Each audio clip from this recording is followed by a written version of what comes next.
আসসালামু আলাইকুম। স্যার, ওয়ালাইকুম আসসালাম। আমাদের ১ নাম্বার পড়ানো হয়েছিল।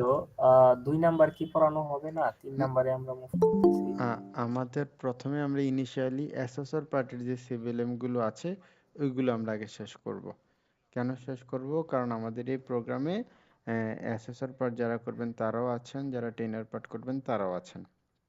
সো অ্যাসেসর পার্টের যে আমাদের ৫ টা সিভিএলএম, এই সিভিএলএম গুলো শেষ করার পরে আমরা টেইনার পার্টের সিভিএলএম গুলো করব। সো ২ নাম্বার পার্টে যে সিভিএলএমটা আছে এটা মূলত টেইনার পার্টের জন্য, মূলত। সো এইজন্যে আমরা ২ নাম্বারটা পরে করব। ঠিক আছে স্যার? জি sir. Thank you sir. Okay. So আজকে আমরা যেটা নিয়ে আলোচনা করব সেটা হলো অ্যাপ্লাই অস প্র্যাকটিস ইন সিভিটি এনভায়রনমেন্ট। অস মানে অকুপেশনাল সেফটি অ্যান্ড হেলথ। মানে এই সিভিএলএমটার বেসিক আইডিয়া আমাদের সবারই কম বেশ আছে। মানে আপনি আপনার কাজের জায়গা বা যেখানে থাকেন না কেন, যেখানে কাজ করেন না কেন, ওই জায়গার সেফটিটা, হেলথের সেফটি, ইকুইপমেন্টের সেফটি, এনভায়রনমেন্টের সেফটিটা কিভাবে দেখবেন বা এর জন্য কি কি কাজ করা প্রয়োজন, এইসব বিষয়গুলো নিয়ে আমরা আজকে সিভিএলএম একটু আলোচনা করব। সো অস অকুপেশনাল হেলথ অ্যান্ড সেফটি, মূলত এটা বলতে বোঝানো হয়েছে যে আমরা যেখানে কাজ করি ওই জায়গার সেফটি এবং হেলথের ব্যাপারে আমরা কি কি কাজ করে থাকি, কোন কোন ডিসিপ্লিনারিগুলো মেনে চলি, এইসব। স্যার, আমার কথা শুনতে কি প্রবলেম হচ্ছে? হ্যালো?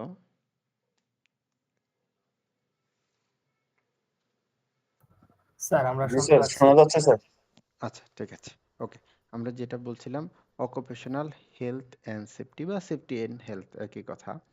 তো এখানে হলো আপনি আপনার যেখানে কাজ করবেন ওই জায়গার সেফটি রেগুলেশনগুলো কি হবে, আপনি কি কি পিপি পরিধান করবেন, কিভাবে নিরাপদে কাজ করবেন, কি আপনার আন্ডারে যারা আছে বা আপনার আন্ডারে যে ইকুইপমেন্টগুলো চলে ওগুলোর নিরাপত্তা কিভাবে নিশ্চিত করবেন, বা একজন ওয়ার্কারের কি দায়িত্ব, এমপ্লয়ি কি কাজ করে, এইসব বিষয়গুলো নিয়ে আমাদের অকুপেশনাল হেলথ অ্যান্ড সেফটিতে আলোচনা করা হয়ে থাকে।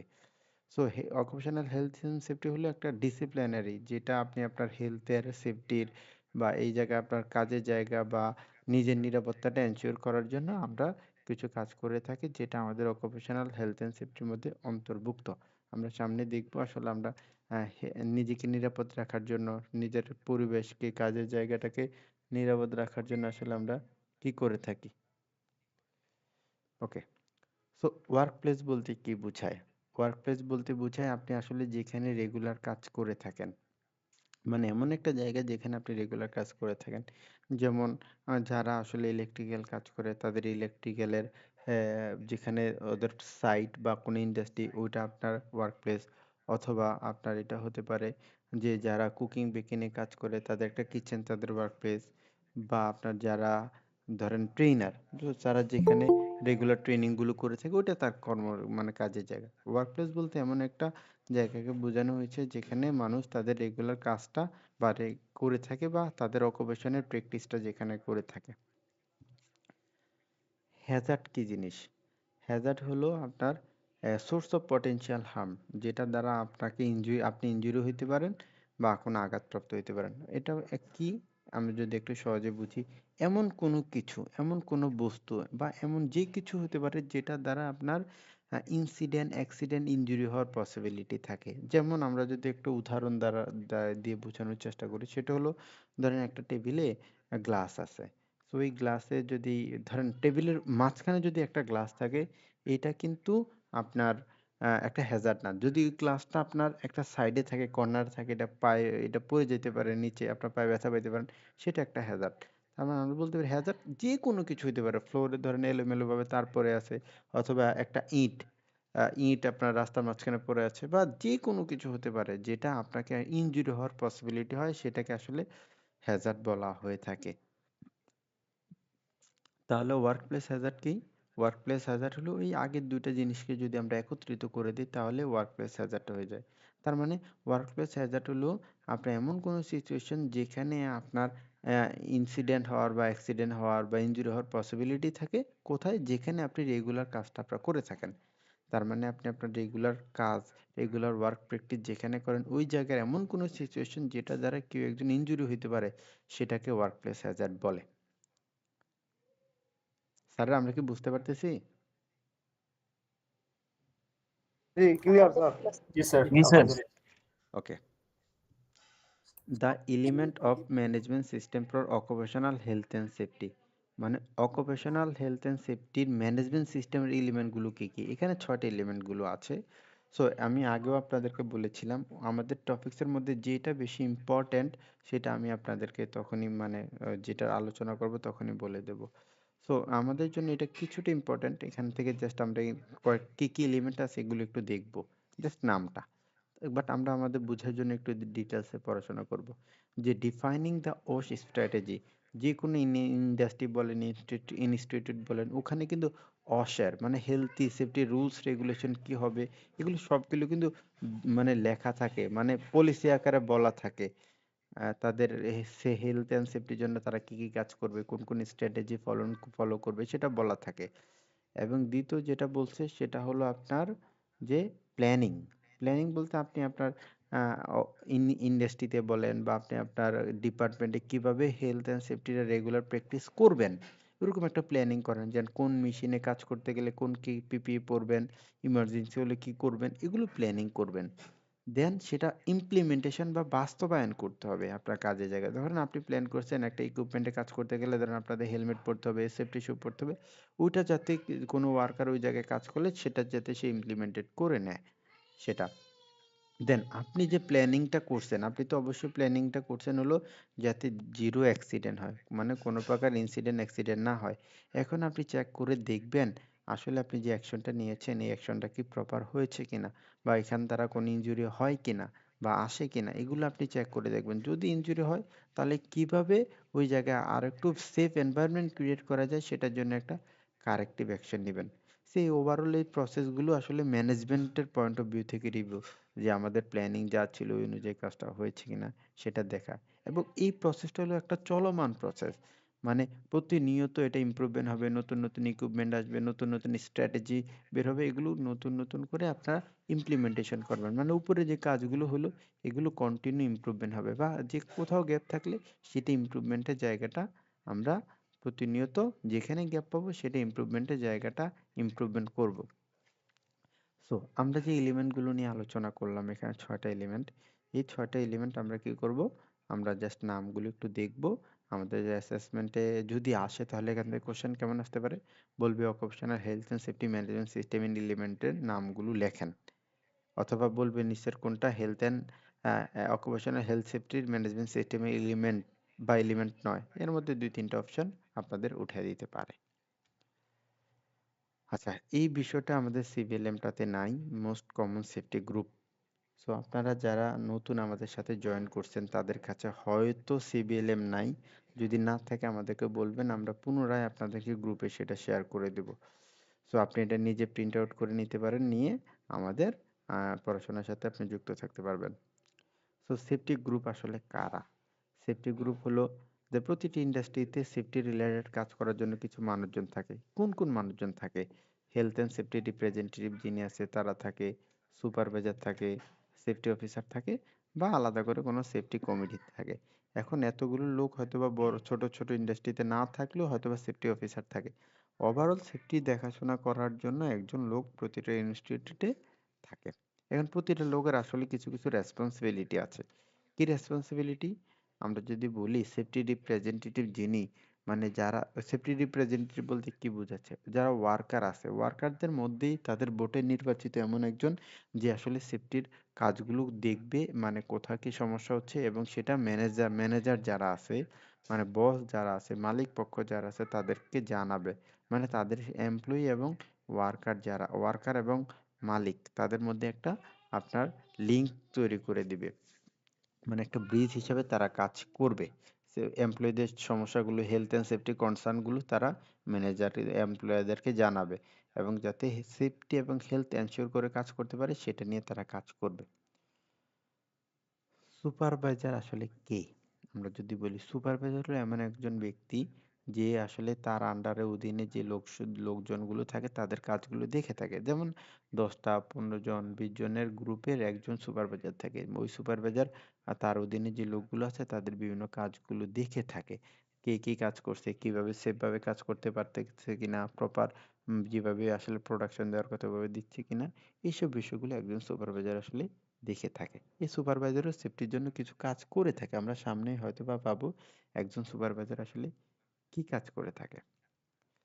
ওকে, আমরা যে চারজন সেফটি গ্রুপ বললাম এর মধ্যে সেফটি অফিসার যিনি আছে উনি আসলে কি কাজ করে, ওনার আসলে দায়িত্বটা কি? ওনার দায়িত্ব হলো অসার ট্রেনিং এর ব্যবস্থা করা, বিভিন্ন অস ট্রেনিং এর ব্যবস্থা করা, উম, এবং কোনো অ্যাক্সিডেন্ট হলে ওই অ্যাক্সিডেন্ট ইনভেস্টিগেট করা, এবং ফার্স্ট এড প্রোভাইড করা, এবং কোনো জায়গায় কি পরিমাণ রিস্ক আছে সেটা অ্যাসেসমেন্ট করে বের করা। এইটাই আসলে আপনার একজন সেফটি অফিসার এই চারটা কাজ মূলত করে থাকে। আচ্ছা, আমাদের জন্য যেটা ইম্পর্টেন্ট সেটা হলো এই কোশ্চেনটা, সেটা হলো যে অকুপেশনাল হেলথ অ্যান্ড সেফটি প্রসেসের আপনার প্রসেসটা লিখতে বলছে। সো আমাদের এই পয়েন্টটা, এখানে যে চারটা পয়েন্ট আছে এই চারটা পয়েন্ট আমরা একটু ভালো করে দেখব।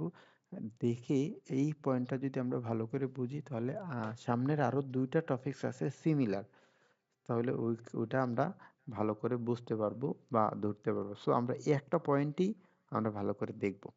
সো অকুপেশনাল হেলথ অ্যান্ড সেফটির প্রসেসটা কেমন? টোটাল আমাদের চারটা প্রসেস আছে। কি কি করতে হবে আপনার একটা হেলথ অ্যান্ড সেফটি আপনি এনশিওর করার জন্য বা এটা মেনটেন করার জন্য? প্রথমে আপনাকে হ্যাজার্ডটা আইডেন্টিফাই করতে হবে, কি কি হ্যাজার্ড আছে সেটা খুঁজে বের করতে হবে। তারপর ওই হ্যাজার্ডে যেটা আপনি খুঁজে বের করছেন এখানে কি পরিমাণ রিস্ক আছে সেটা আপনাকে পরীক্ষা নিরীক্ষা করে করবেন। দেন আপনি একটা অ্যাকশন নেবেন কিভাবে রিস্কটা মিটিগেট করা যায়, কমানো যায়। দেন আপনি যে অ্যাকশনগুলো নিছেন রিস্কটা কমানোর জন্য এটা আসলে কতটুকু ইফেক্টিভ হয়েছে সেটা মনিটরিং করে দেখবেন। মূল কথাই আসলে এই চারটাই আমি যেটা বললাম। তো প্রতিটার একটু একটু করে ব্যাখ্যা আছে, আমরা একটু ব্যাখ্যা দেখার চেষ্টা করব। আইডেন্টিফাই হ্যাজার্ড, হ্যাজার্ডের সংখ্যা আমরা আগেই দিয়ে নিচ্ছি। হ্যাজার্ড হলো এমন কোনো সোর্স অফ পটেনশিয়াল হার্ম যেটা দ্বারা যে কেউ ইনজুরি হতে পারে, বা আমরা এখানে বলছি হ্যাজার্ড হলো যে কোনো কিছু যেটা দ্বারা আপনার হেলথ অ্যান্ড সেফটির আপনার থ্রেটে হিসেবে কাজ করে থাকে। সো এখন হ্যাজার্ড আইডেন্টিফিকেশন সোর্স কি হতে পারে, আপনি কিভাবে হ্যাজার্ডটা আইডেন্টিফাই করবেন? আমাদের জন্য একটা গুরুত্বপূর্ণ কোশ্চেন হলো এটা, হ্যাজার্ড কিভাবে আইডেন্টিফাই করবেন? সো হ্যাজার্ড আইডেন্টিফাই করার জন্য এখানে কতগুলো সোর্স দিছে। আমাদের অ্যাসেসমেন্টে কোশ্চেন আসতে পারে রাইট ডাউন সাম হ্যাজার্ড আইডেন্টিফিকেশন সোর্স। সো এখান থেকে আমরা 4-5টা পয়েন্ট দিব। এর মধ্যে কি বলছে প্রথমটা, ফার্স্ট ইনসিডেন্ট বা অ্যাক্সিডেন্ট, আগে যদি কোথাও অ্যাক্সিডেন্ট ইনসিডেন্ট হয়ে থাকে ওই জায়গা থেকেও আমরা হ্যাজার্ড আইডেন্টিফাই করতে পারি। অথবা যে ওয়ার্কার যারা মেশিনে কাজ করে তারা আসলে মেশিনে হ্যাজার্ড বা রিস্ক সম্পর্কে খুব ভালো জানে। তারা যদি কোনো ইনপুট দিয়ে থাকে বসদেরকে, এম, মালিককে, তাহলে ওখান থেকে আমরা হ্যাজার্ড আইডেন্টিফাই করতে পারি। অথবা কাজের জায়গাটা পরীক্ষা নিরীক্ষা করেও আমরা হ্যাজার্ড আইডেন্টিফাই করতে পারি। পাশাপাশি প্রতিটা ইকুইপমেন্ট ম্যাটেরিয়ালসের সাথে একটা সেফটি ইনস্ট্রাকশন দেওয়া থাকে।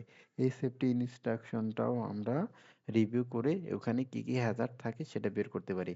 পাশাপাশি আমরা একটু যে একটু চিন্তা ভাবনা যদি করি, ব্রেন স্টর্মিং করি, একটু ক্রিটিক্যাল থিঙ্কিং করি, ক্রিয়েটিভ থিঙ্কিং করি, মানে একটু আপনার জায়গায় কি কেমন হ্যাজার্ড আছে একটু চিন্তা ভাবনা করে বের করা, করলে ওখান থেকে আমরা হ্যাজার্ড আইডেন্টিফাই করতে পারি। পাশাপাশি কোনো আইন, কোনো স্ট্যান্ডার্ড, কোনো চেকলিস্ট বা কোনো এক্সটার্নাল বাইরে কোনো একজন লোক আসছে হ্যাজার্ড আইডেন্টিফাই করে দিয়ে গেল, এইভাবে আমরা আসলে যে এই কয়েকটা উপায় আমরা হ্যাজার্ডগুলো আইডেন্টিফাই করতে পারি। এখন হ্যাজার্ড আইডেন্টিফাই করছেন, এখন আপনাকে আসলে কি পরিমাণ রিস্ক আছে সেটা বের করতে হবে। তো কিভাবে বের করবেন? বের করতে হলে আপনাকে আসলে রিস্ক অ্যাসেসমেন্ট করতে হয়। রিস্ক অ্যাসেসমেন্ট কিভাবে করবেন? রিস্ক অ্যাসেসমেন্ট করতে হলে আসলে দুটো জিনিসের প্রয়োজন হয়, সেটাকে বলে লাইকলিহুড আর একটা হলো সিভিয়ারিটি বা কনসিকুয়েন্স।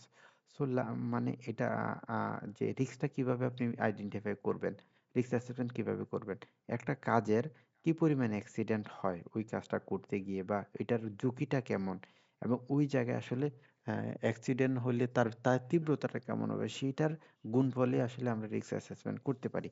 আচ্ছা, এই জায়গাটা থেকে আমাদের যে কোশ্চেনটা বেশি অ্যাসেসমেন্টে আসে নর্মালি সেটা হলো রিস্ক অ্যাসেসমেন্ট করতে হলে আপনাকে কোন কোন বিষয়গুলো আপনাকে কনসিডার করতে হবে বা চিন্তা ভাবনা করতে হবে, সেটা হলো দুইটা জিনিস, একটা হলো লাইকলিহুড আর একটা হলো কনসিকুয়েন্স। আমরা এই চিত্রটার মাধ্যমে লাইকলিহুড এবং কনসিকুয়েন্স জিনিসটা বোঝার চেষ্টা করব। সো লাইকলিহুড হলো, লাইকলিহুড কথাটা আমরা ফ্রিকোয়েন্সি দ্বারা বলতে পারি। যেমন ধরেন একটা কোনো এক জায়গায় একটা অ্যাক্সিডেন্ট হয়, এই অ্যাক্সিডেন্টটা আসলে কত ঘন ঘন হয়, মানে কত এটার কতটা রেয়ার হয়, মানে এটা কি বছরে একবার হয় না প্রতি সপ্তাহে একবার হয়, এগুলোর উপরে তার তীব্রতাটা নির্ভর করতে পারে। যেমন আর কনসিকুয়েন্স বলতে ওই জায়গায় আসলে তীব্রতাটা কেমন, কেউ প্রতিদিন যে অ্যাক্সিডেন্ট হয় এটা কি আসলে মারা যায়, মানে কেউ কি মারা যাওয়ার সম্ভাবনা থাকে, বা যে আপনার এমন একটা অ্যাক্সিডেন্ট যেটা দ্বারা কেউ একটু আনকমফোর্টেবল ফিল করে এমন কোনো কিছু কিনা।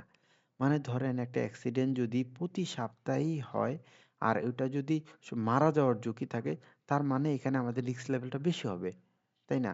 আর যদি এমন কোনো অ্যাক্সিডেন্ট হয় বা এমন কোনো ইনসিডেন্ট হয় যেটা আসলে আপনার প্রতিদিনই ঘটে কিন্তু সামান্য পরিমাণ হালকা আঘাত পায়, তার মানে ওটার রিস্কটা কম হবে। তার মানে যদি যত ঘন ঘন ঘটবে আর আর এটা তীব্রতাটা যদি বেশি হবে, তাহলে এটার আপনার রিস্ক লেভেলটা তত বেশি হবে, তত হাই রিস্ক হবে। সো এখান থেকে আমরা কি দেখলাম, আমাদের রিস্ক অ্যাসেসমেন্ট করতে আসলে মূলত দুইটা জিনিসের প্রয়োজন, একটা হলো লাইকলিহুড আর একটা হলো কনসিকুয়েন্স। এই দুইটা জিনিসের মাধ্যমে আমরা কি করতে পারবো, আমাদের একটা রিস্ক অ্যাসেসমেন্ট করতে পারবো। আচ্ছা, রিস্কটা এখন আপনি আইডেন্টিফাই করলেন, এখন রিস্কটা তো আপনাকে কি করতে হবে, রিস্কটা কমাইতে হবে, মিটিগেট করতে হবে। এটার জন্য আপনি কি অ্যাকশন নেবেন? অ্যাকশন নিতে পারেন রিস্কটা একবারে এলিমিনেট করে দেওয়া, আবার কি করতে পারেন ভালো একটা বস্তুর সাথে খারাপ বস্তুটা রিপ্লেস করা, অথবা কোনো ডিজাইন কাজের জায়গার ডিজাইন পরিবর্তন করা, অথবা আপনার খারাপ জিনিসটা ভালো জিনিস থেকে একটু আলাদা করে রাখা, অথবা এখানে আপনি কোনো ইঞ্জিনিয়ারিং সলিউশন আনতে পারেন, নতুন মেশিনারিজ আনতে পারেন, অথবা বিভিন্ন ট্রেনিং এর ব্যবস্থা করতে পারেন, বা বিভিন্ন ইনফরমেশন দিতে পারেন আপনাদের ম্যানেজমেন্টের পয়েন্ট অফ ভিউ থেকে, বা পিপিই পরিধান করতে পারেন। এভাবে আসলে আমরা কোনো একটা রিস্কটা রিমুভ করতে পারি। সো আপনি যখন বিভিন্ন অ্যাকশন নিবেন রিস্কটা রিমুভ করার জন্য, তখন আপনি ওই কাজটা কতটুকু ইফেক্টিভ হয়েছে, ওই ইফেক্টিভনেসটা আপনাকে আসলে যাচাই করতে হবে। যেমন আপনি যে এত উপরে যে কয়টা অ্যাকশন বললাম রিস্কটা রিমুভ করার জন্য আমরা নিয়েছি, এই অ্যাকশনগুলো কতটুকু ইফেক্টিভ হয়েছে, আসলে কার্যকরী হয়েছে কিনা, এটা আপনি কিভাবে যাচাই করবেন? যাচাই করবেন হলো যে এইটার টু এনশিওর যে অ্যাকশনটা নিছেন এই অ্যাকশনটা দ্বারা আসলে কি রিস্কটা ইফেক্টিভ ভাবে রিমুভ হয়েছে কিনা, অথবা এটার দ্বারা কি নতুন কোনো রিস্কের সৃষ্টি হয়েছে কিনা। এভাবে আমরা আমাদের রিস্কের ইয়েটা মনিটরিং করতে পারি যে আমরা যে অ্যাকশনগুলো নিচ্ছি এগুলো কতটুকু ইফেক্টিভ হয়েছে। সো আমি যদি একটু বলার চেষ্টা করি, আমরা যে রিস্ক অ্যাসেসমেন্টের যে এখানে প্রসেসটা দেখলাম টোটাল 4টা ধাপ, এই 4টা ধাপটা জানবো, আর হলো হ্যাজার্ড আইডেন্টিফিকেশন সোর্সটা ভালো করে দেখব, এবং রিস্ক অ্যাসেসমেন্ট করতে হলে কোন কোন বিষয়গুলো আপনাকে কনসিডার করতে হয়, লাইকলিহুড অ্যান্ড কনসিকুয়েন্স, এই দুইটা দেখব। মূলত আমাদের এই তখন যা আলোচনা করলাম এই দুইটা পয়েন্টই বেশি এইটাই ইম্পর্ট্যান্ট, আর বাকিগুলো আমরা একটু ব্যাখ্যার জন্য আমরা একটু জেনে নিলাম। সো স্যারেরা এখানে হয়তো বা নতুন কেউ যুক্ত আছেন আমাদের সাথে, আপনাদের জন্য একটা সিস্টেম হলো, আমাদের একটা টপিক শেষে আমরা একটু কি করি, কুইজ অ্যান্সার করার চেষ্টা করি। আমরা আমাদের চ্যাট বক্সে গিয়ে এটা রাইট অ্যান্সার যেটা হবে এই কুইজের সেটা আপনারা টাইপ করে দিবেন। সো যারা নতুন ঢুকছেন আপনাদের এই মোবাইল থেকে জয়েন করলে একবারে নিচে লাল দাগের পেছনে 3 ডট আছে, ওখানে গিয়ে ইনকল মেসেজে আপনি আপনার রাইট অ্যান্সারটা লিখে দিতে পারবেন। অনুগ্রহ করে সবাইকে রিকোয়েস্ট করছি আপনাদের সঠিক অ্যান্সারটা দেওয়ার জন্য। সো সবাই একটু আপনাদের রাইট অ্যান্সারটা শেয়ার করেন।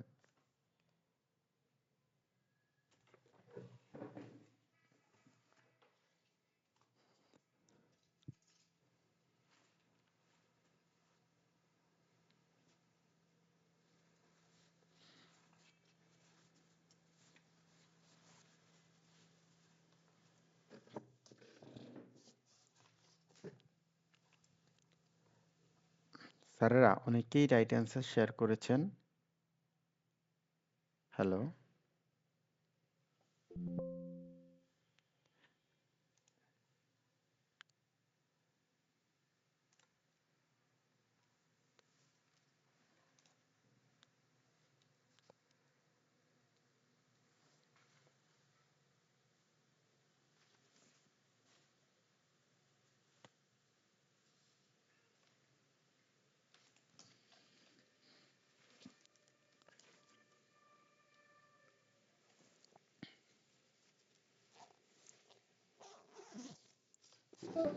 হ্যালো,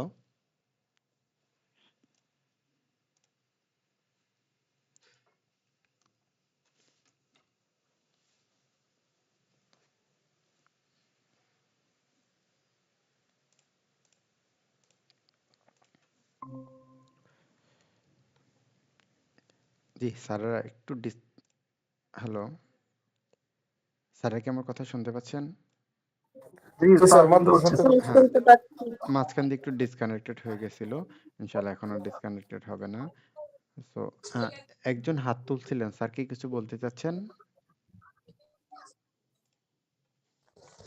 আসসালামু আলাইকুম স্যার, আমি হাত তুলেছিলাম জি অকুপেশনাল সেফটি অ্যান্ড হেলথ, এটা মানে লিখেছিলাম এটার জন্য, জি, বলার জন্য।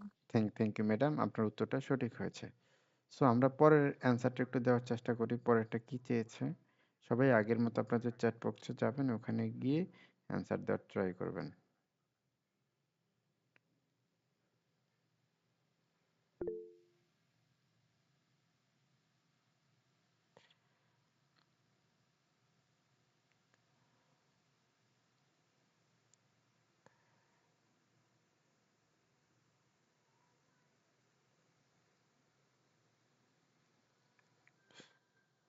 ওকে, অনেকেই দিয়েছেন, আপনাদের অ্যান্সারটা সঠিক হয়েছে যারা ওয়ার্কার বলেছেন।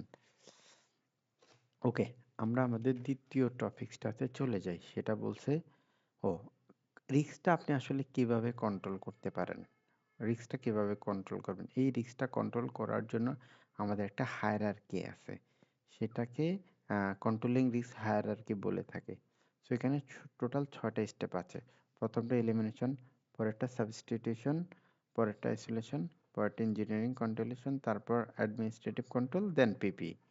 সো এখানে সবচেয়ে বেশি ইফেক্টিভ হলো আপনার এলিমিনেশন, কোনো রিস্কটা কোনো হ্যাজার্ডটা এলিমিনেশন করা, আর সবচেয়ে লেস ইফেক্টিভ হলো আপনার পিপি। সো আমরা প্রতিটা একটু দেখার চেষ্টা করবো আসলে কি। সো এখান থেকে আমাদের কোশ্চেন আসতে পারে, হায়ারার্কিটা লেখেন টপ থেকে বটম বা বটম থেকে টপ। সো এখানে দেখেন হায়ারার্কিটা বলা আছে টোটাল 6টা ধাপ। সো প্রথমটা এলিমিনেশন, এলিমিনেশন বলতে রিস্কটা একবার রিমুভ করা, মানে আপনি পার্মানেন্ট ভাবে রিস্কটাকে রিমুভ করবেন। এখানে নতুন প্রসেস আপনি আহ, নতুন প্রসেস ইনস্টল করার মাধ্যমে, নতুন ইকুইপমেন্ট নিয়ে আসার মাধ্যমে, অথবা এমন কোনো প্রসেসে যেটা আপনি ফুল রিস্কটা এলিমিনেট করে ফেলবেন। আর সাবস্টিটিউট হলো আপনি কোনোটার সাথে আপনি পরিবর্তন করবেন, রিপ্লেস করবেন করে খারাপটার জায়গায় খারাপটা বা নষ্টটা যেটা হ্যাজার্ড আছে সেটা পরিবর্তন করে ভালোটা দেওয়ার চেষ্টা করবেন, যাতে করে ওই জায়গা থেকে আর কোনো রিস্ক না আসে। দেন আইসোলেশন, আইসোলেশন বলতে কি বোঝাচ্ছে যে আহ, আপনার যেটা খারাপ জিনিস বা যেখানে হ্যাজার্ড সোর্স বা যেটা রিস্ক আছে, যে ইকুইপমেন্ট যে মেটেরিয়ালস, সেটা আপনি ভালোটা থেকে কিছুটা একটু আলাদা করে রাখলেন। এই আলাদা করে আপনি ওখান থেকে রিস্কটা রিমুভ করতে পারবেন। মানে ওই খারাপ জায়গাটা যেখানে আমার হ্যাজার্ড আছে, যে মেশিনটা আমাদের নষ্ট বা রিস্ক বেশি, ওই জায়গাটা যখন ভালোটা থেকে আলাদা করবো, ওই জায়গাটাতে মানুষ যাবে না। ওইখান থেকে আমাদের যে কোনো ইনজুরি হওয়ার পসিবিলিটি কম থাকবে। দেন ইঞ্জিনিয়ারিং কন্ট্রোল, ইঞ্জিনিয়ারিং কন্ট্রোল হলো আপনি আপনার কাজের জায়গায় এমন কোনো ডিজাইন মডিফাই করলেন মেশিনের, ধরেন একটা মেশিন আছে কন্টিনিউ মুভমেন্ট করে, ওখানে আপনার কারো হাত চলে যাওয়ার পসিবিলিটি থাকে। সো ওই জায়গাটাতে যদি আপনি একটা গার্ড লাগাই দিতে পারেন, তাহলে ওই জায়গা থেকে আর রিস্কটা আসে না। পাশাপাশি একটা সেফ প্রসেস আপনি ইনস্টল করতে পারেন। সো ভেন্টিলেশন ব্যবস্থা করা যেতে পারে। এভাবে আমরা আমাদের রিস্কটা রিমুভের ক্ষেত্রে ইঞ্জিনিয়ারিং কন্ট্রোলটা ব্যবহার করতে পারি। অ্যাডমিনিস্ট্রেটিভ কন্ট্রোল বলতে অ্যাডমিন, যে অ্যাডমিনিস্ট্রেট থেকে আমরা কি কি অ্যাকশন নিতে পারি। আমি একটা সেফ ওয়ার্ক প্রসিডিউর আমি বলে দিতে পারি কিভাবে কাজটা করলে সঠিকভাবে কাজ হবে, বা হ্যাজার্ড সম্পর্কে রিস্ক সম্পর্কে যা ওয়ার্কার আছে তাদেরকে বিভিন্ন ইনফরমেশন দিতে পারি। তারপর কাজের জায়গাটা জবটা রোটেশনের করেও আমরা কি করতে পারি, আহ, আমাদের রিস্কটা রিমুভ করতে পারি। পাশাপাশি আমাদের স্পেসিফিক কাজের জন্য বা যে কাজটা করবে ওই কাজে কি কি পিপি কি কি রিস্ক আছে সেটা আগে থেকে বলে দিয়ে বা ট্রেনিং এর মাধ্যমে আমরা সেইখান থেকে রিমুভটা করতে পারি। একান্তই উপরে যদি কোনো কিছু আমরা না পারি, তখন আমরা পিপিই পরিধান করে নিজেকে সেফ রেখে কাজ করতে পারি। এই টোটাল 6টা ধাপে আমি একটা রিস্কটা রিমুভ করতে পারি। সো সেফটির ব্যাপারে যারা ইয়াং ওয়ার্কার তারা আসলে বেশি অ্যাক্সিডেন্টের শিকার হয়। কেন হয়? এইটার কয়েকটা কন্ট্রিবিউটিং ফ্যাক্টরটা আইডেন্টিফাই করা যায়। এর মধ্যে কি, তাদের যদি পর্যাপ্ত ট্রেনিং না থাকে, পর্যাপ্ত এক্সপিরিয়েন্স না থাকে, এবং তারা তাদের লিগ্যাল রাইটস তারা কি করবে কি করবে না সেটা যদি তারা না জানে, বা তাদের কেউ যদি কোশ্চেন করতে ভয় পায়, আহ, এই জায়গা থেকে কি হতে পারে আমাদের, যে একটা ইনসিডেন্ট হওয়ার পসিবিলিটি থাকে। তার মানে আমরা যেগুলো বললাম, পর্যাপ্ত ট্রেনিং না থাকলে, পর্যাপ্ত এক্সপিরিয়েন্স না থাকলে, তাদের কাজের জায়গায় তাদের সঠিক অধিকার কি, কোন কাজটা করতে পারবে, কোন কাজটা করতে পারবে না, সেসব বিষয় যদি তারা জানে, মানে তারা না জানে, তাহলে তাদের দ্বারা অ্যাক্সিডেন্ট হওয়ার পসিবিলিটিটা বেশি থাকে। জি, নিশু, আপনি কি কিছু বলতে চাচ্ছেন? আপনি আনমিউট হয়ে। ওকে, কেউ যদি কোনো কিছু বলেন হ্যান্ড রেজ করবেন, আমরা ইনশাল্লাহ আপনাদেরকে সুযোগ দিব কথা বলার জন্য। তো আমরা আমাদের মাইক্রোফোনটা চেষ্টা করবো সবসময় মিউট করে রাখার জন্য, আনওয়ান্টেড নয়েজ যাতে না আসে। ওকে, আমাদের জন্য গুরুত্বপূর্ণ কোশ্চেন হলো এমপ্লয়ার রোল। মানে একজন এমপ্লয়ার বলতে আপনার মালিক বা ম্যানেজমেন্ট যারা আছে তাদেরকে বোঝানো হয়। আসলে তারা সেফটির জন্য কি দায়িত্ব পালন করে। আমাদের কোশ্চেন আসতে পারে, as a employer what is your role in terms of safety. সেফটির জন্য আপনার অ্যাজ এ এমপ্লয়ারে কি দায়িত্ব পালন করে। তারা established health and safety policy, কোনো সেফটি পলিসি, রুলস, রেগুলেশন সেটা এস্টাবলিশড করে। তারপর তারা প্রোভাইড রিকোয়ার্ড ট্রেনিং, যেখানে ট্রেনিং প্রয়োজন ওইখানে ট্রেনিং প্রদান করে থাকে। এবং কিভাবে একটা কাজ সেফলি কাজ করবে, ওই কাজে বিভিন্ন ইনফরমেশন, ইনস্ট্রাকশন বা সুপারভিশন কাজটা করে থাকে। এবং make sure you have necessary safety equipment, এবং কাজ করার জন্য যে সেফটি ইকুইপমেন্টগুলো প্রয়োজন সেটা তারা প্রোভাইড করে থাকে। এবং অ্যাজ এ ম্যানেজার হিসেবে, এমপ্লয়ার হিসেবে ওয়ার্কারদের কাজের জায়গায় কি কি হ্যাজার্ড আছে সেই ইনফরমেশনগুলো ওয়ার্কারদের বলে দেয়। এই যে 4-5টা কাজের কথা বলা আছে, এই কাজগুলো মূলত এমপ্লয়ার যারা আছে, ম্যানেজার যারা আছে, বস যারা, তারা আসলে এই কাজগুলো করে থাকে। সো আমাদের জন্য কিন্তু অত্যন্ত গুরুত্বপূর্ণ কোশ্চেন, এমপ্লয়ার রোল, একজন এমপ্লয়ারের কি দায়িত্ব। এখানে বলছে সুপারভাইজারের কি দায়িত্ব। সুপারভাইজারও কিছু দায়িত্ব আছে। কি দায়িত্ব? তিনি এনশিওর করে যে তার অধীনে যারা আছে তারা কোম্পানির সেফটি রুলসগুলো মেনে কাজ করে কিনা। আবার তিনি যে কাজের জায়গায় কোনো ডেঞ্জার, কোনো হ্যাজার্ড থাকলে আগে থেকে তার অধীনে যারা আছে তাদেরকে বলে দেয়, ইনফর্ম করে।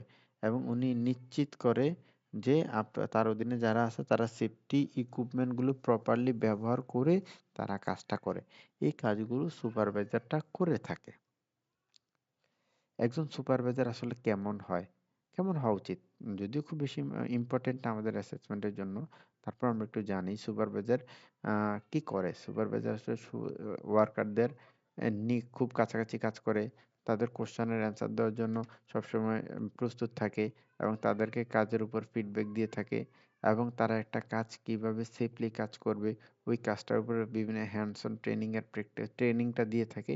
এবং কাজটা তারা ঠিকভাবে করতে পারতেছে কিনা, সো ওই জায়গাটা তারা মনিটর করে থাকে। এই কাজগুলো একজন, মানে এরকম আসলে একজন গুড সুপারভাইজার, ভালো সুপারভাইজার আসলে এমন করে থাকে, এমনটা হয়ে থাকে।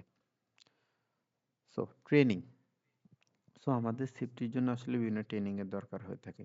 এই ট্রেনিংটা দুই ধরনের ট্রেনিং হতে পারে, একটা হলো জেনারেল ট্রেনিং আর একটা হলো স্পেসিফিক ট্রেনিং। জেনারেল ট্রেনিং বলতে কেমন, কি বোঝাচ্ছে, ধরেন একটা ইন্ডাস্ট্রিতে হয়তো অনেকগুলো ডিপার্টমেন্ট থাকে, অনেক লোক থাকে। সো সবার কি সেফ, মানে সেম, সবার জন্য যেই ট্রেনিংটা, যেই ইনফরমেশনটা সবার জানা দরকার, সেটা যে ট্রেনিং এর মাধ্যমে পায় সেটা জেনারেল ট্রেনিং। যেমন একটা কোম্পানিতে যদি আগুন লাগে, তখন তারা কিভাবে আসলে কাজটা করবে, কিভাবে মানে উদ্ধার হবে, নিজেকে নিরাপদ রাখতে পারে, এটা কোম্পানির মানে ম্যানেজার বলেন, ওয়ার্কার বলেন, সবার জানা উচিত। এমডি থেকে শুরু করে ওয়ার্কার, গার্ড, পিয়ন, সবারই আসলে জানা উচিত। পাশাপাশি কোম্পানির সেফটি পলিসিটা জানা উচিত। এবং কোনো কারণে যদি তারা ইনজুরি হয় তাহলে ফার্স্ট এড কিভাবে নিবে, এটা সবার জানা উচিত, ওই প্রতিষ্ঠানে যারা কাজ করে সবার। এটা মূলত জেনারেল ট্রেনিং এর অন্তর্ভুক্ত। আর স্পেসিফিক ট্রেনিং বলতে কি বোঝাচ্ছে, যে আপনি আপনার কাজটা কিভাবে নিরাপদ করবেন। একজন এক একটা ডিপার্টমেন্ট এক এক ধরনের কাজ করে থাকে, তার কাজটা কিভাবে সে নিরাপদে করবে, কিভাবে তার কাজের জন্য যে হ্যাজার্ডাস ম্যাটেরিয়াল গুলো আছে সেগুলোর সাথে কিভাবে ডিল করবে, কিভাবে পিপিই পরবে, বা একটা মেশিন কিভাবে তারা সেফলি চালাবে, এই ট্রেনিং গুলো আসলে স্পেসিফিক ট্রেনিং এর মাধ্যমে দেওয়া হয়ে থাকে। আমাদের জন্য আরেকটা গুরুত্বপূর্ণ কোশ্চেন হলো ইউর রোল, মানে একজন ইয়ার ইউর রোল বলতে বোঝাচ্ছে একজন ওয়ার্কারের কি দায়িত্ব। ওয়ার্কাররা সেফটির জন্য কি দায়িত্ব পালন করে থাকে। তারা প্রথমে যে কাজটা করে সেটা হলো তারা সেফটি লটা মেনে চলতে হবে তাদেরকে, যে কোম্পানি সেফটি আইনটা মেনে চলা। তারপর হলো তারা যে ইকুইপমেন্ট মেশিনগুলো চালাবে তারা যাতে এটা সেফলি চালায় এবং পিপিইটা পরিধান করে, এবং বিভিন্ন হ্যাজার্ড সম্পর্কে তারা তাদের বসকে যাতে হ্যাজার্ড সম্পর্কে সে তার বসকে রিপোর্ট করবে। যেহেতু ওয়ার্কাররা মেশিনে কাজ করে এবং তারা ওই জায়গায় তাদের হ্যাজার্ড সম্পর্কে খুব ভালো আইডিয়া থাকে, সেক্ষেত্রে তারা কি করবে, কোনো হ্যাজার্ড সম্পর্কে তারা তাদের বসকে জানাবে এবং তারা তাদের কাজটা কিভাবে নিরাপদে কাজ করবে এই জিনিসটা বলা হয়েছে। এই কাজগুলো আসলে একজন ওয়ার্কার অ্যাজ এমপ্লয়িজ হিসাবে তারা এই কাজগুলো করে থাকে। ইউর রাইটস আমাদের জন্য আরেকটা গুরুত্বপূর্ণ কোশ্চেন। একজন ওয়ার্কারের আসলে কি কি অধিকার আছে? এখানে তিনটা অধিকারের কথা বলা আছে: right to know, right to participate, right two refuse. Right to know বলতে কি বুঝাইছে? রাইট টু নো বলতে বুঝাইছে হলো যে আপনি কোন একটা সেফটির জন্য কোন কোন বিষয়গুলোতে আপনি অংশগ্রহণ করবেন। ধরেন কোথাও যদি ট্রেনিং হয়, ওই ট্রেনিং এ আপনি অংশগ্রহণ করবেন, সেফটি ট্রেনিং, বা আপনাকে বলছে পিপি পরিধান করে সঠিকভাবে কাজ করতে, ওই জায়গায় আপনি অংশগ্রহণ করতে পারেন। পাশাপাশি আপনাকে কোনো কারণে আগুন লাগলো, ইমার্জেন্সি সিচুয়েশন তৈরি হলো, তখন আপনি কি করবেন? ওই জায়গাগুলোতে right to participate, right to নোতে বলা হয়েছে যে আপনি ইমার্জেন্সি সিচুয়েশনে কিভাবে কি করতে হবে সেটা সম্পর্কে জানা। বা এখন পরেরটা বলছে right to participate. Right to participate বলতে কোন কোন বিষয়গুলোতে আপনি অংশগ্রহণ করবেন। আচ্ছা, আমি যদি আরেকটা বার রাইট টু নো বলি, রাইট টু নো বলতে বুঝাইছে আপনি কিভাবে নিরাপদে কাজ করবেন সেটা জানা, কোম্পানির পলিসিগুলো জানা, এগুলো রাইট টু নোতে বলছে। আর রাইট টু পার্টিসিপেট বলতে আপনি অংশগ্রহণ করবেন কিভাবে। ধরেন কোথাও সেফটি ট্রেনিং হয়, ওই ট্রেনিং এ আপনি নিয়ে অংশগ্রহণ করবেন, অথবা আগুন লাগলে নিজেকে কিভাবে উদ্ধার করবেন বা আপনার আশেপাশে যারা আছে তাদেরকে কিভাবে উদ্ধার করবেন, এবং যে আপনার বিভিন্ন যদি সেফটি আপনার ফায়ার ড্রিল হয়ে থাকে ওই ড্রিলে নিজেকে অংশগ্রহণ করা। অ্যান্ড রাইট টু রিফিউজ বলতে বোঝানো হয়েছে আপনাকে আপনার বস কোনো একটা আনসেফ কাজ করতে বলছে, ওইটা আপনি রিফিউজ করে দিতে পারেন, যে আপনি করতে পারবেন না বলে তাকে জানিয়ে দিতে পারেন। আনসেফ পজিশনে কোনো কাজ করতে যদি কেউ বলে সেটা আপনি রিফিউজ করে দিতে পারেন। আমাদের জন্য ওই তিনটা মানে ইউর রোল ইউর রাইটস, এই দুইটাই আমাদের জন্য অত্যন্ত গুরুত্বপূর্ণ কোশ্চেন। আচ্ছা, এখানে ছোট্ট একটা কুইজ আছে। এখানে কি বলছে, কন্ট্রোলিং রিস্ক, হায়ারার্কি কন্ট্রোলিং রিস্কটা আসলে কি হবে? বটম থেকে বটম আর টপ থেকে বটম। এখানে কি কেউ এটার অ্যান্সার দিতে পারবেন?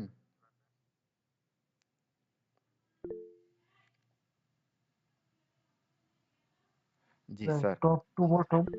জি প্লিজ, একজন সাইম আলী হাত তুলছেন স্যার, একটু যদি কাইন্ডলি দিতেন। জি, আসসালামু আলাইকুম স্যার। জি এটা ম্যাডাম। হচ্ছে পিপি, অ্যাডমিন, তারপর হচ্ছে ইঞ্জিনিয়ারিং, আইসোলেশন, সাবস্টিটিউশন, এলিমিনেশন। ঠিক আছে ম্যাডাম, ম্যাডাম এটা সঠিক হয়েছে, ধন্যবাদ। সো পরেরটা কেউ বলতে পারবেন? হাত তোলেন, আমি আপনাদেরকে একজনকে র্যান্ডমলি জিজ্ঞাসা করি। কি বলছে, what is year rules in terms of safety? Safety হিসেবে তো আপনার দায়িত্ব কি? খলিলুর রহমান স্যার বলেন।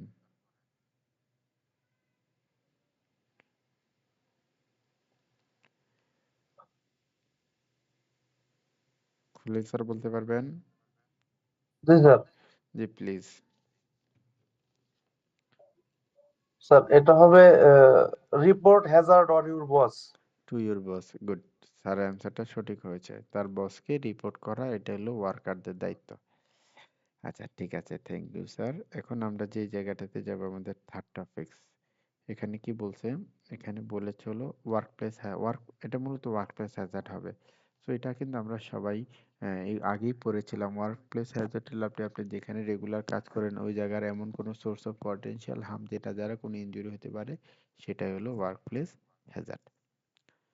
ইনজুরির দরকার নেই। অ্যাক্সিডেন্ট হলো এমন কোনো ইভেন্ট, এমন কোনো ঘটনা যে দ্বারা মানে এমন কোনো আনপ্ল্যান অ্যাক্টিভিটিস বা আনকন্ট্রোল অ্যাক্টিভিটিস বা ইভেন্ট যেটা দ্বারা যে কেউ ইনজুরি হয় বা ম্যাটেরিয়ালসের আপনার প্রপার্টি ড্যামেজ হয়, এনভায়রনমেন্টের আপনার ক্ষতি হয়, এই কাজগুলো যে হয়ে থাকে এটা মূলত অ্যাক্সিডেন্ট বলে।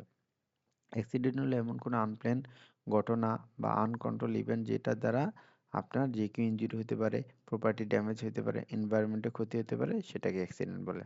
আর ইনসিডেন্ট বলতে বুঝাইছে এমন কোনো ঘটনাকে বুঝাইছে যেটা দ্বারা কোনো অ্যাক্সিডেন্ট হয় নাই, তবে হওয়ার একটা সম্ভাবনা ছিল, যে অল্পের জন্য বেঁচে গেছে যে কথাটা বলে, এমন কোনো কিছুটাকেই আপনাকে ইনসিডেন্ট বলে। এমন কোনো ঘটনা যেটা দ্বারা কোনো ইনজুরি হইতে পারতো, হওয়ার পসিবিলিটি থাকতো সেটা।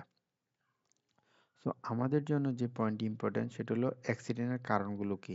তার আগে আমরা একটু জেনে নেই, সেটা হলো অ্যাক্সিডেন্ট যে হয়, এই হওয়ার পিছনে আসলে 4টা এলিমেন্ট জড়িত।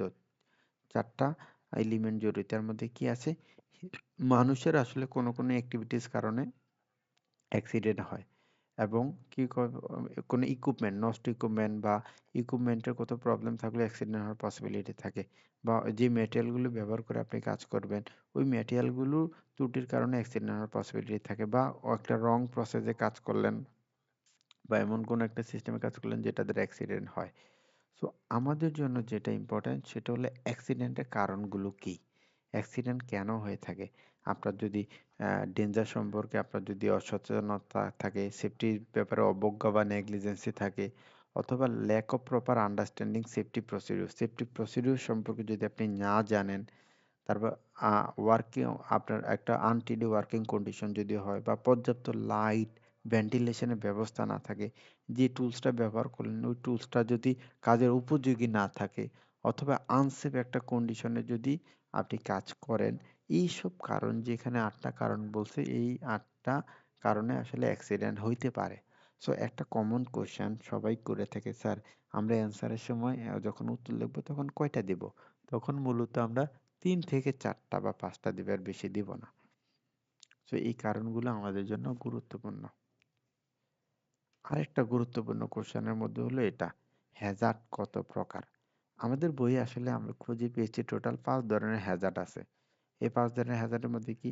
Physical Hazard, biological Hazard, chemical Hazard, ergonomic Hazard, psychological Hazard. এই টোটাল 5 ধরনের হ্যাজার্ড আছে। এর মধ্যে ফিজিক্যাল হ্যাজার্ড কি? ফিজিক্যাল আমাদের অ্যাসেসমেন্টে কিভাবে কোশ্চেনটা আসতে পারে, আমরা যদি পয়েন্টটা থেকে বলি, তাহলে আসতে পারে যে হ্যাজার্ডের টাইপস লেখো উইথ এক্সাম্পল সহকারে। এর থেকে আসলে নর্মালি এইভাবে আমাদের কোশ্চেনগুলো আসে। সো আমরা এখন দেখবো ফিজিক্যাল হ্যাজার্ড গুলো কি কি। ফিজিক্যাল হ্যাজার্ড গুলো কি আছে? আনসেফ কোনো মেশিন বা এনভায়রনমেন্টে এমন কোনো কন্ডিশন, অথবা অতিরিক্ত শব্দ, ইলেকট্রিসিটি, বা উপর থেকে কিছু পড়া, স্লিপ ট্রিপ ফল, উপর থেকে পড়া বা আস্তে পিছলে পড়ে যাওয়া, স্লিপ করা, বা অতিরিক্ত টেম্পারেচার, ভাইব্রেশন, রেডিয়েশন। এই কারণেই মূলত আমাদের কি হয়, যে ফিজিক্যাল হ্যাজার্ডটা মূলত এই কয়টা সোর্স থেকে আসলে হয়ে থাকে। আর বায়োলজিক্যাল হ্যাজার্ডের মধ্যে আপনার কি হতে পারে, আপনার যে ভাইরাস, ফঙ্গি, বা অ্যানিমেল, বা ইনসেক্ট বাইটস, বা ইনফেক্টাস, এগুলো আমাদের বায়োলজিক্যাল হ্যাজার্ড হিসাবে আমরা জেনে থাকি বা চিনে থাকি। ওকে স্যার, কারো যদি কোনো, একজন হাত তুলছেন স্যার, যদি কিছু বলতেন। আচ্ছা স্যার, এর আগে একটা এইটা বের করে একটু লিস্ট একটু বের করলে আমি এখান থেকে একটা প্রশ্ন করতাম যে এটা ইনসেক্ট বিটস, এটা স্যার কি insect bites, animal and insect, এটা কি 20টা বলছে নাকি জি এটা? জি জি 20টা বলছেন, আচ্ছা, কোন ঠিক আছে অ্যানিমেলের স্যার। বা এমন কোনো কিছু। ওকে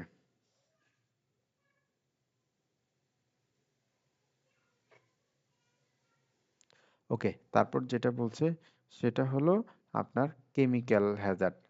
কেমিক্যাল হ্যাজার্ড কি আছে? ডাস্ট, কেমন কোনো অত্যাধিক ডাস্ট, অথবা আপনার যে সলভেন্ট বা ফোম, গ্যাস, বা অ্যালার্জিক রিয়েকশন, এগুলো কেমিক্যাল হ্যাজার্ড হিসেবে ব্যবহার করা হয়ে থাকে, বা কেমিক্যাল হ্যাজার্ড হিসেবে চিহ্নিত হয়। আর আর্গোনমিক হ্যাজার্ড বলতে কি বুঝাইছে?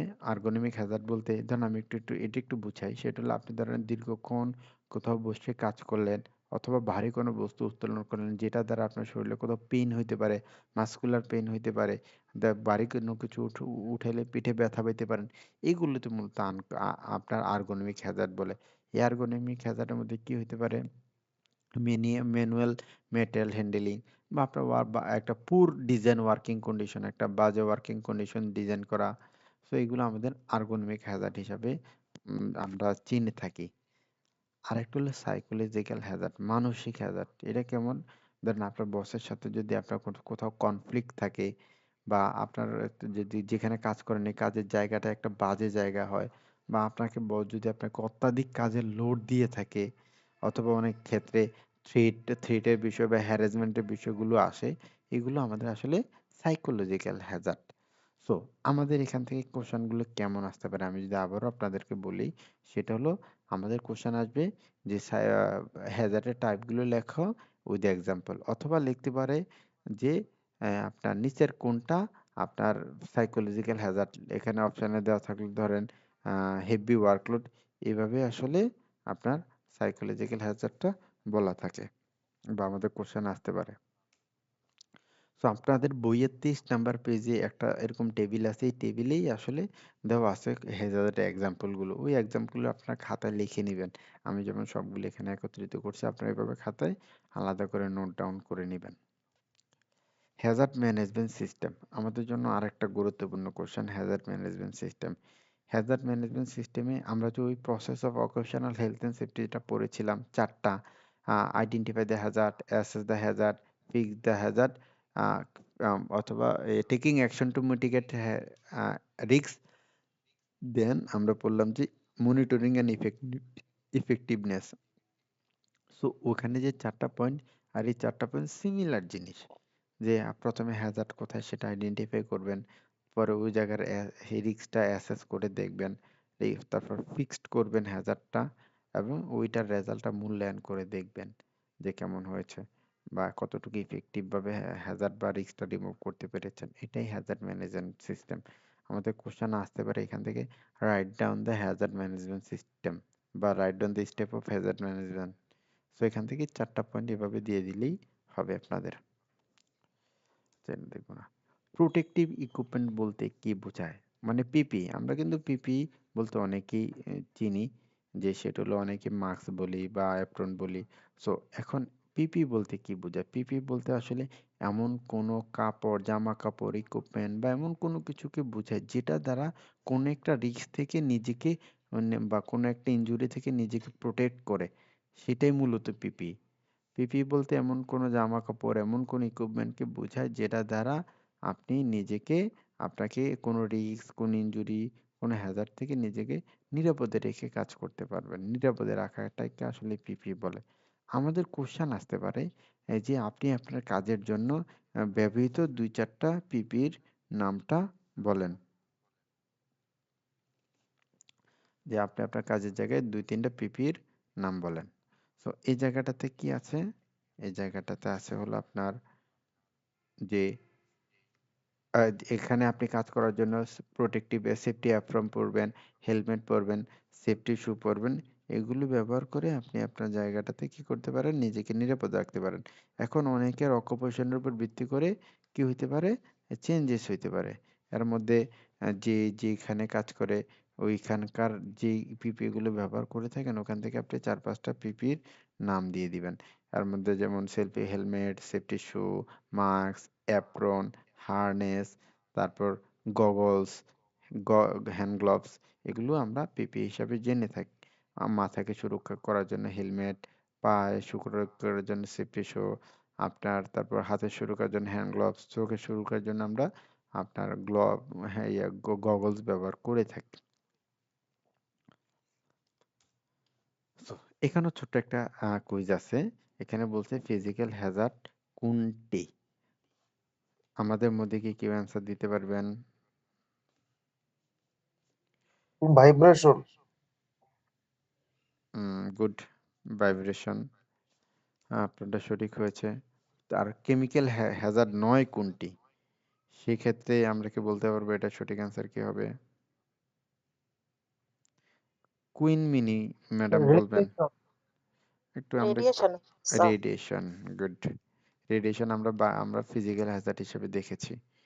গুড, ওকে।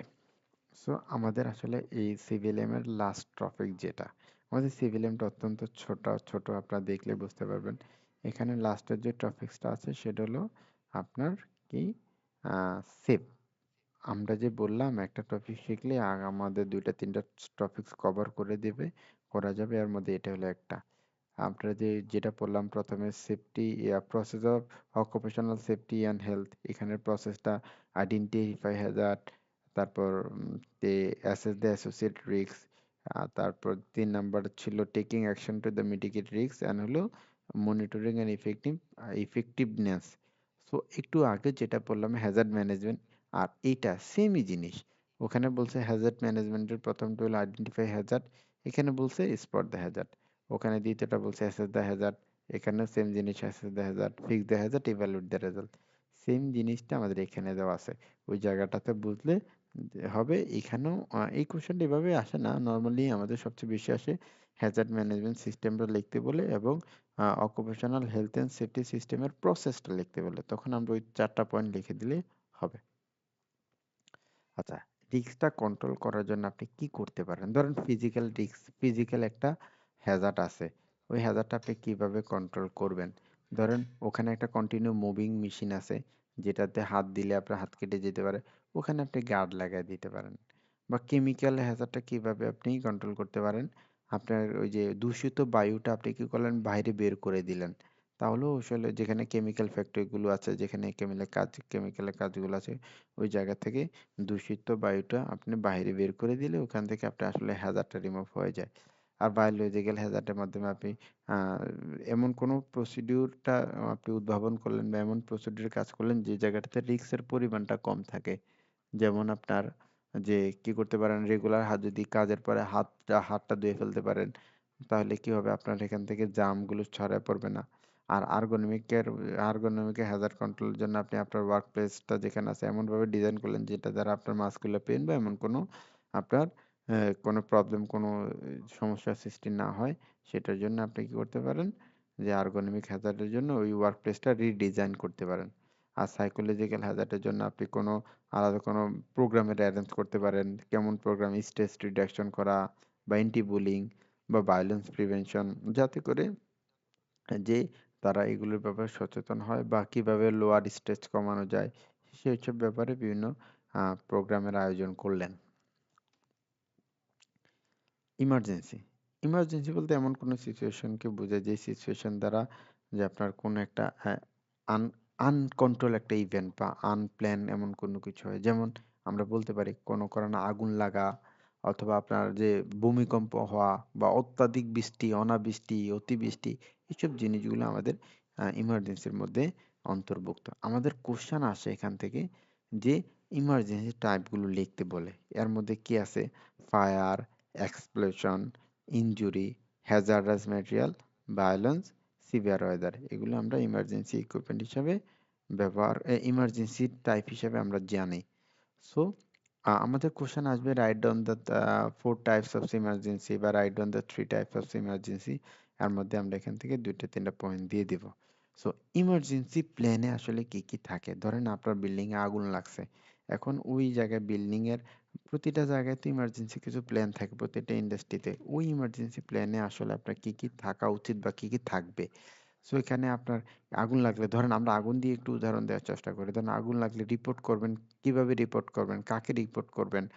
তারপর আপনার এই যে কোনো অ্যালার্ম যদি বাজে, ওই অ্যালার্মের ডেসক্রিপশনটা কি, অথবা ওই আগুন লাগলে কার কি দায়িত্ব, কার ডিউটি কি, কার রেসপন্সিবিলিটি কি, অথবা আগুন লাগলে কিভাবে আপনি সেফ ভাবে ওখান থেকে এক্সিট করবেন, বের হয়ে যাবেন, অথবা আগুন লাগলে একজন আরেকজনের সাথে কিভাবে যোগাযোগ করবেন, কমিউনিকেশন মেথডটা কি হতে পারে, অথবা যে কি ব্যক্তি, প্রধান যে ব্যক্তিগুলো আছে তাদের নাম্বার, ধরেন আগুন লাগলে নরমালি আমাদের প্রথমেই দরকার হলো ফায়ার সার্ভিসের নাম্বার, ওই নাম্বারগুলো ইমার্জেন্সি প্ল্যানে থাকা, বা রেগুলার একটা ড্রিল করা। মানে ধরেন আগুন লাগতেছে বা আগুন লাগার কখন আগুন লাগে এটা আপনি বলতে পারেন না, তবে আগুন লাগলে আপনি কি করবেন সেটা জানার জন্য, বোঝার জন্য, শেখার জন্য 3 মাস 6 মাসের পর পর আপনাদেরকে একটা রেগুলার কৃত্রিমভাবে আগুন লাগায়া আপনাকে একটা খোলা মাঠে আগুন লাগায় কিভাবে আগুন নির্বাপিত হয় বিভিন্ন ট্রেনিং দেওয়া হয়ে থাকে। বা একটা বিল্ডিং এর ম্যাপিং কেমন হবে সেটাও আমাদের ইমার্জেন্সি প্ল্যানে বলা থাকে। এই কয়েকটা পয়েন্ট আমাদের ইমার্জেন্সি প্ল্যানে বলা থাকে। আমরা এখান থেকে অ্যাসেসমেন্ট আসলে 3-4টা পয়েন্ট দিয়ে দিব। ইমার্জেন্সি ইকুইপমেন্ট গুলো কি কি? ইমার্জেন্সির সময় আপনি কোন কোন ইকুইপমেন্ট ব্যবহার করেন? ফায়ার এক্সটিংগুইশার ব্যবহার করেন, ফায়ার ব্ল্যাঙ্কেট ব্যবহার করতে পারেন, স্ট্রেচার, ফ্ল্যাশ লাইট, স্প্লেট কি বা হাই ওয়াশ স্টেশন, এগুলো আমাদের ইমার্জেন্সি ইকুইপমেন্ট হিসেবে ইমার্জেন্সি সিচুয়েশনে আমরা ব্যবহার করে থাকি। আমাদের জন্য আরেকটা গুরুত্বপূর্ণ কোশ্চেন, সেটা হলো ইফ ইউ গেট হার্ট, মানে আপনি যদি আক্রান্ত হন, আঘাতপ্রাপ্ত হন, ইনজুরি হন, তাহলে আপনি কি করবেন? তিনটা কাজ করবেন, সহজ তিনটা কাজ। প্রথমে আপনি ফার্স্ট এড ট্রিটমেন্ট নেবেন, দ্বিতীয় সুপারভাইজারকে জানাবেন, তৃতীয় মেডিকেল ট্রিটমেন্টের প্রয়োজন হলে মেডিকেল ট্রিটমেন্ট নেবেন। আবারও যদি যদি বলি আপনি যদি আক্রান্ত হন, ইনজুরি হন, তাহলে তিনটা কাজ করবেন, সেটা হলো ফার্স্ট এড ট্রিটমেন্ট নেবেন, সুপারভাইজারকে জানাবেন, মেডিকেল কেয়ার নেবেন যদি প্রয়োজন হয়ে থাকে। এটা লাগবে না। সো স্যারেরা, ফায়ার এক্সটিংগুইশার কি আমরা কেউ দেখছি? কখনো দেখছি ফায়ার এক্সটিংগুইশার? জি স্যার, দেখছি। জি স্যার, দেখেছি। ফায়ার এক্সটিংগুইশার কিভাবে ব্যবহার করতে হয়, আমরা কি কখনো ব্যবহার করেছি কিনা? জি জি স্যার। স্যার। জি না স্যার, আমি কখনো আচ্ছা, ফায়ার এক্সটিংগুইশার ব্যবহার করার জন্য একটা নিয়ম আছে। এই নিয়মটা কি? এই নিয়মটা হলো আপনাকে যে পাস, ওইখানে একটা পিন আছে, পিনটা টান দিয়ে খুলতে হয়। তারপর ওই যে আগুনের দিকে যে নজলটা আছে তাক করাইতে নই- হয়। তারপর ওই হ্যান্ডেলটাতে চাপ দিলে আপনার বিভিন্ন গ্যাস বা পাউডার পানি বের হবে। বা তারপর আপনি কি করবেন, ওই নজলটা এদিক ওদিক ঘুরাবেন আগুনের দিকে, তাহলেই কি করবে, আপনার আগুনটা নিভে যাবে। সো এইটাই আগুন আমরা এই পাসের যে ফুল ফর্মটা বা এই পাসের রুলসটা ফলো করে আমরা ফায়ার এক্সটিংগুইশার গুলো ব্যবহার করে থাকি। আর ফায়ার এক্সটিংগুইশারটা 1.8 মিটার দূর থেকে আপনাকে ব্যবহার করতে হয়। আগুন বা লক্ষ্যবস্তু যেখানে, সেটার থেকে 1.8 মিটার দূরে আপনাকে কি করতে হয়, এই ফায়ার এক্সটিংগুইশারটা ব্যবহার করতে হয়। আচ্ছা, এখানে ছোট্ট একটা কুইজ আছে যেটা মাত্রই দেখলাম, এটা সবাই জানে যে 1.8 মিটার দূর থেকে আসলে ফায়ার এক্সটিংগুইশার ব্যবহার করতে হয়। সো আমাদের এই সিভিলিয়ামটা আসলে মূলত এই পর্যন্তই ছিল। ওই সিভিলিয়ামটা অত্যন্ত ছোট এবং এখান থেকে কোশ্চেনও আসলে কম আসে। যারা ট্রেনার পাঠ করছেন একটা বা দুইটা, একটা কোশ্চেন, দুইটা ম্যাক্সিমাম। আর যারা অ্যাসেসর পাঠ করছেন 2-3টা কোশ্চেন আপনারা এখান থেকে পাইতে পারেন। এই আমাদের এই ছিল আমাদের আপনাদের সিভিএলএমটা, যেটা নিয়ে আমরা ওয়াশ প্র্যাকটিস যেটা নিয়ে আলোচনা করেছি। সো এখানে বুঝেন না এমন কোনো টপিক যদি থাকে কাইন্ডলি যদি বলতেন, তাহলে আমরা ওইটা নিয়ে আবার পুনরায় ডিসকাস করতাম। স্যারেরা,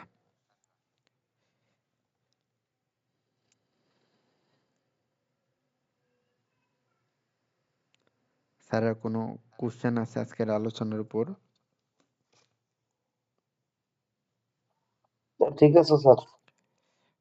এই টপিকসগুলো আসলে সোজা এবং আমরা অলমোস্ট নিজেরাই পরিচিত, আগে থেকে কিছু কিছু জানি। সো এই জায়গাগুলোতে আমরা আশা করি এটা আমরা একটু ভালো করে একটু পড়বো এবং এখান থেকে যে একটা দুইটা কোশ্চেন আসে এটা আমরা ইনশাল্লাহ মিস করার চেষ্টা করব না। সো আমরা কি করব, এই সিভিএলএমটা আপনারা বাসায় পড়বেন এবং আগামীকালকে প্রথম সিভিএলএমটা নেয়, আগামীকালকে আমি আপনাদেরকে কি করব, এই সিভিএলএম পূর্বে একটা ফর্মেটিভ অ্যাসেসমেন্টের কোশ্চেন আপনাদের গ্রুপে শেয়ার করব। আপনারা ওখান থেকে এটার রেসপন্সটা করবেন, উত্তর লিখবেন, পিডিএফ করে আমাদের সাথে শেয়ার করবেন। ঠিক আছে স্যার? ঠিক আছে স্যার। স্যার, কারো যদি কোনো কোশ্চেন থাকে তাহলে এই টপিকসের মধ্যে তাহলে বলতে পারেন, বা টপিকসের বাইরেও যদি আপনাদের কোনো কোশ্চেন থাকে প্লিজ আপনারা বলতে পারেন। জি, একজন হাত তুলছেন, সুমাইয়া সুমাইয়া আলী। জি, আসসালামু আলাইকুম স্যার। জি, প্রথমত আমি সামি আলী। আচ্ছা, সরি আর সরি ম্যাডাম। দ্বিতীয়ত হচ্ছে মানে অশের এই পার্টটা ইজি, হ্যাঁ সত্য, এটা আমাদের প্রতিনিয়ত আমরা এই কাজগুলো দেখতেছি বা করতেছি। বাট যখন আমাদের কাছে প্রশ্নগুলো আসে, এমন ভাবে আসে একদম মানে এলিমিনেশনের মতো ঘুরতে থাকে। উত্তরগুলা বুঝতেছি বাট প্রশ্নটা ভালোভাবে না বোঝার কারণে পারফেক্ট অ্যান্সার দিতে সমস্যা হচ্ছে। এটা জি, স্যার একটু যদি ক্লিয়ার করে আচ্ছা, দিতেন বা একটু বুঝায় বলতেন। হ্যাঁ, এটার এটা জন্য, আমার গ্যাপ রয়ে গেছে। জি ম্যাডাম, এটার জন্য আমরা কি করতে হবে, এটার জন্য আমাদের আসলে ফর্মেটিভ অ্যাসেসমেন্ট দিতে হবে। ফর্মেটিভ যত বেশি অ্যাসেসমেন্ট দিবেন তখন আপনাদের কোশ্চেন প্যাটার্ন গুলো কেমন হইতে পারে আপনাদের একটা আইডিয়া হবে। তাহলে ওটার উপর ভিত্তি করে আপনারা কি করবেন, যে আপনার ফর্মেটিভ দিলে কোশ্চেনের ধরন বুঝবেন, তখন যেটা আপনার ফাইনাল অ্যাসেসমেন্টের দিন আপনাকে হেল্প করবে।